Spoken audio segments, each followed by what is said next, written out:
E aí você pode estar perguntando, mas por que vocês escolheram esse filme? Porque a desigualdade social, gente, adoece as pessoas, né? A gente sempre fala aqui de contexto. E quando a gente está falando de contexto, claro que as condições socioeconômicas das pessoas são fatores que vão influenciar na qualidade de vida delas, na qualidade de vida emocional.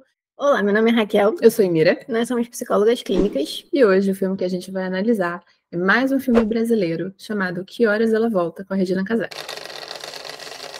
É um filme antigo, mas ainda é um filme também muito atual. Na época que ele foi lançado, deu o que falar, um monte de burburinho, ganhou prêmio, enfim, foi um filme bastante aclamado. Inclusive, eu tava até meio assim de assistir, que eu falei, será que é muito triste? Eu lembro que na época todo mundo falava que era meio triste, mas eu assisti facinho, achei maravilhoso. As atuações são incríveis, recomendo. Bom, a temática central do filme é a desigualdade social brasileira e é um ponto importante para a gente refletir porque, como a Raquel acabou de dizer, até hoje ela persiste. E uma das situações mais clássicas, mais evidentes dessa desigualdade social é justamente a relação entre empregadas domésticas e os seus patrões. E a gente vê isso sendo retratado de um primor no filme. A primeira coisa que a gente pode levantar é justamente a forma como os patrões falam com ela, né, agem em relação a ela. Então, a Val, ela não é só uma empregada doméstica, ela faz tudo para eles, até falta dar água na boca,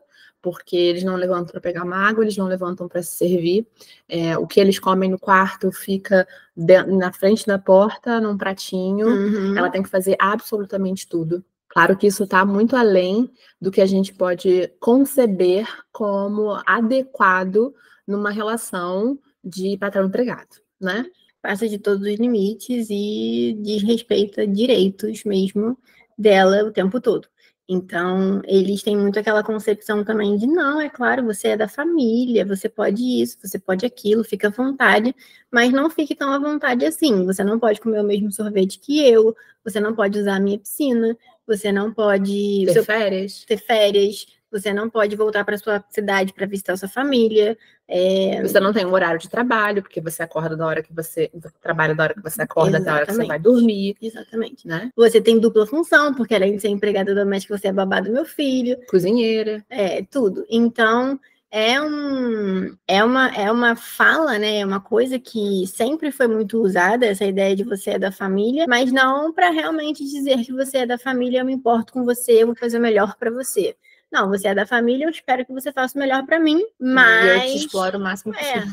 Eu sou boazinha com você só, aspas. Exato. Né? E isso ficou muito claro no filme, de como esse discurso ele é usado para a exploração. Para além disso, né, a gente vê um preconceito muito grande, uma necessidade de marcar uma diferença como se existisse alguém que fosse melhor do que o outro. Então, desde marcar a utilização do dona, da filha dela não poder entrar na piscina, então a menina entrou na piscina, foi jogada na piscina, e aí ela manda esvaziar a piscina para que ninguém mais possa usar, porque a piscina está suja. Então essa lógica de que é porque eu tenho dinheiro, eu sou melhor do que você, infelizmente é uma lógica que ainda se perpetua na nossa realidade, que não faz o menor sentido, né?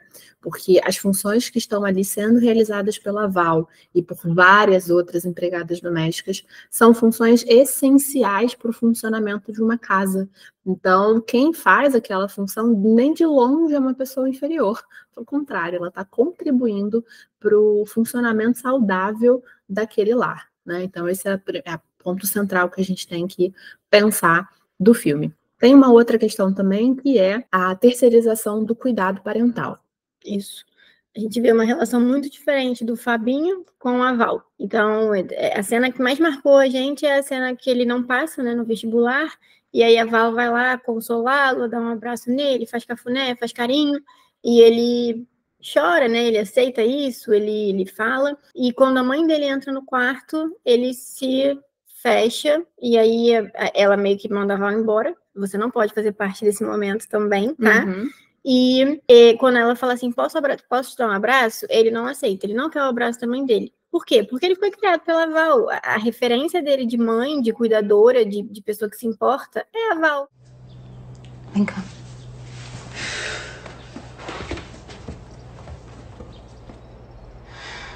Poxa, Fabinho, a Val pode te abraçar, eu não posso. Inclusive, é muito crítica, a mãe é muito... Ela também tem esse distanciamento com o filho. Tem muito aquela imagem, né? Aquela coisa do... E aí, as namoradas, como é que tá na escola, como é que tá aquilo? Uma falsa preocupação e uma cobrança muito grande, mas quem oferece tudo para ele, na verdade, em termos de cuidado e carinho, é a Val. Tanto que quando ele não consegue dormir, né? Tem um dia que ele não consegue dormir, é a ela que ele recorre. Ele vai lá ficar com ela para ela poder fazer cafuné nele, para ele poder relaxar e ele conseguir dormir. Uhum. E aí, ao ser obrigada a assumir essa função de cuidado com o filho da patroa, a Val não consegue assumir essa função de cuidado com a própria filha. E aí, cabe aqui a gente entender que são processos completamente diferentes. A Bárbara e o marido, eles quase que escolhem esse distanciamento do próprio filho, porque eles têm tempo para estar ali com a criança, quando ele era criança, né?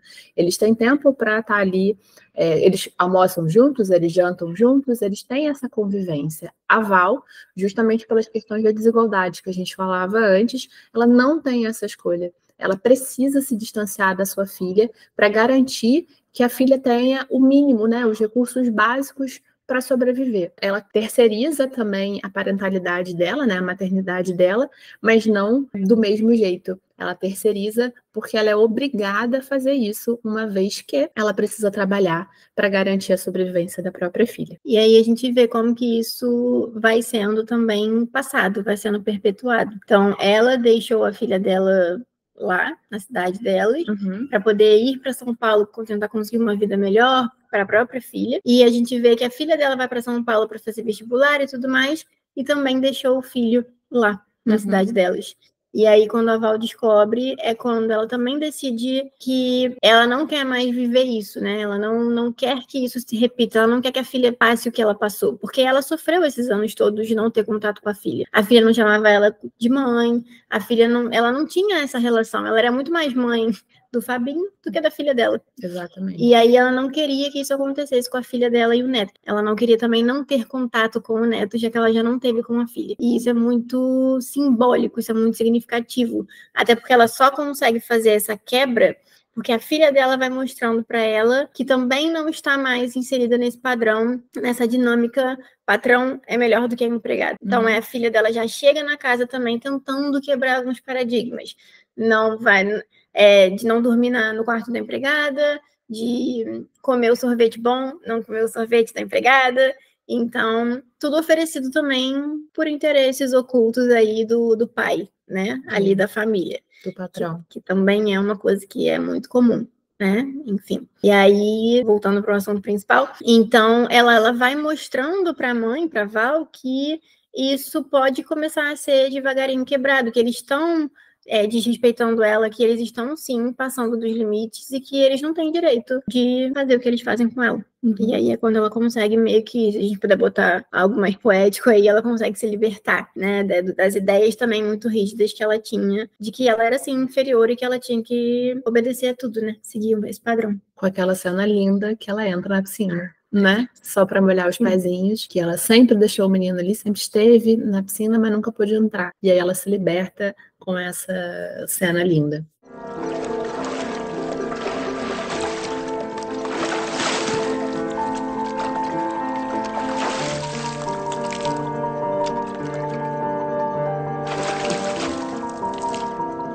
E aí você pode estar perguntando, mas por que vocês escolheram esse filme? Porque a desigualdade social, gente, adoece as pessoas, né? A gente sempre fala aqui de contexto, e quando a gente está falando de contexto, claro que as condições socioeconômicas das pessoas são fatores que vão influenciar na qualidade de vida delas, na qualidade de vida emocional, na qualidade de vida cognitiva, né? Uma pessoa que trabalha da hora que acorda até a hora que vai dormir, ela vai ter um gasto, né? Uma demanda muito diferente de uma pessoa que acorda, consegue fazer seu exercício, vai na praia e depois vai lá, trabalha e depois consegue sair com os amigos.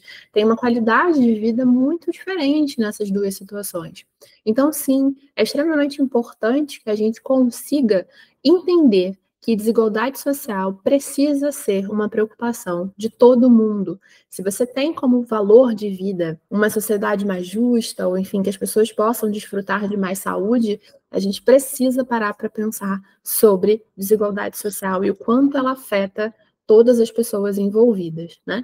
E é isso justamente que a gente fala com compaixão. A compaixão, a definição de compaixão, né, é justamente a gente conseguir identificar nosso sofrimento, o sofrimento do outro e tentar fazer alguma coisa em relação a isso, tentar fazer alguma coisa para resolver, lidar com esse sofrimento.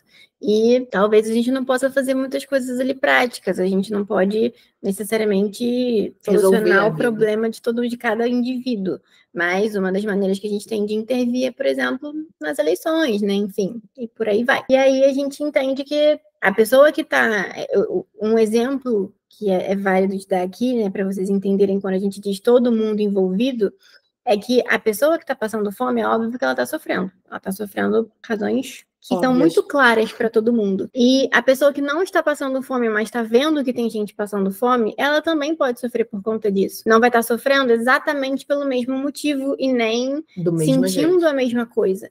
Mas também sofre, porque é isso, ela está identificando que tem uma outra pessoa sofrendo. Então ela está sendo compassiva naquele momento. E aí a gente entende que o sofrimento, por isso que o sofrimento é para todos. Não só para quem está passando necessidade, mas também para quem está vendo o que está acontecendo e se importa com isso, claro. E a gente torce para que sejam cada vez mais pessoas se importando, né? Porque aí, a partir do momento que eu não me importo com o sofrimento do outro, eu perco a minha capacidade de me sensibilizar e de querer resolver o problema do outro, né? E aí a gente entra num individualismo tão severo que é terrível para a nossa vida em sociedade, porque, afinal de contas, somos seres sociais. E foi a cooperação entre os membros da nossa espécie que garantiu a nossa perpetuação. A gente só está aqui hoje porque lá atrás, na pré-história, os integrantes dos grupos cooperaram e não disputaram entre si. Então, por isso que é tão importante para a gente fazer a análise desse filme e lembrar todo mundo que individualismo é um grande problema. É importante que a gente tenha um olhar compassivo para as questões que acontecem ao nosso redor. Isso aí.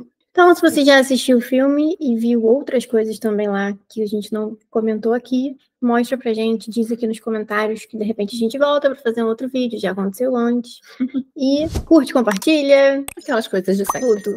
Exatamente. A gente se vê no próximo. Até!